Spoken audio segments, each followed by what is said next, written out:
రేవంత్ రెడ్డి రాజకీయ జీవితంపై ఇప్పుడు ఆసక్తికర చర్చలు సాగుతున్నాయి. రేవంత్లోని చురుకుదనాన్ని టీడీపీ అధినేత చంద్రబాబు గుర్తించడంతో ఆయన రాష్ట్ర స్థాయి నేతగా ఎదిగాడు. రేవంత్ను ప్రోత్సహిస్తూ పార్టీ పదవులు చంద్రబాబు కట్టబెట్టారు. మాటల తీరులోనూ, ప్రత్యర్థులను విమర్శించడంలో స్పష్టత, చేతుల్లోనూ వేగం అన్ని రాజకీయాల్లో అవసరమని భావించిన రేవంత్ ఆ వైపుగానే అడుగులు వేశారు.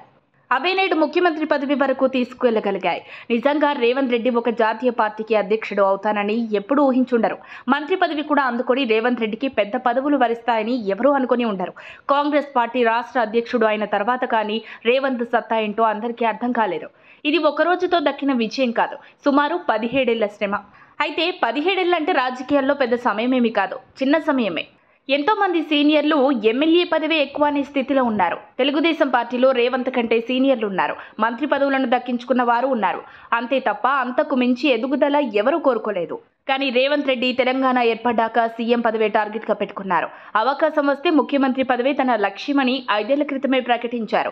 వాస్తవానికి నాగం జనార్దన్ రెడ్డి, కడియం శ్రీహరి, ఎర్రబల్లి దయాకర్ రావు, తలసాని శ్రీనివాస్ యాదవ్, పోచారం శ్రీనివాస్ రెడ్డి వీళ్ళంతా టీడీపీలో రేవంత్ రెడ్డి కన్నా సీనియర్లు. కానీ వారికి మంత్రి పదవులు తప్పించి మరో మెట్టు ఎదగలేకపోయారు. టీడీపీ నుంచి టీఆర్ఎస్లోకి రావడంతో మంత్రులు, ఉప ముఖ్యమంత్రి, స్పీకర్ పదవులతోనే సరిపెట్టుకోవాల్సి వచ్చింది. ఉప ముఖ్యమంత్రి పదవి ఆలోచన కూడా వారి మైండ్లోకి వచ్చి ఉండదు. అలాంటి సీనియర్లను దాటి రేవంత్ రెడ్డి పీసీసీ చీఫ్ అయ్యారు. ఇప్పుడు ముఖ్యమంత్రి అవుతారు. సీనియర్ నేతలంతా పదవుల్లో వెలుగుతున్నప్పుడు రేవంత్ రెడ్డి పేరు కూడా ఎవరికీ తెలుసుండదు. అలాంటిది ఈ రోజు రాష్ట్రానికి ముఖ్యమంత్రి పదవి రేసులో ఉన్నాడంటే అది రేవంత్ సత్తా అని చెప్పవచ్చు. సీనియర్ నేతలమని చెప్పుకునే నేతల కన్నా రాజకీయాల్లో ఎలా వ్యవహరించడమో రేవంత్ను చూసి ఈ తరం యువ నేతలు నేర్చుకోవడం మంచిదన్న కమెంట్స్ వినిపిస్తున్నాయి.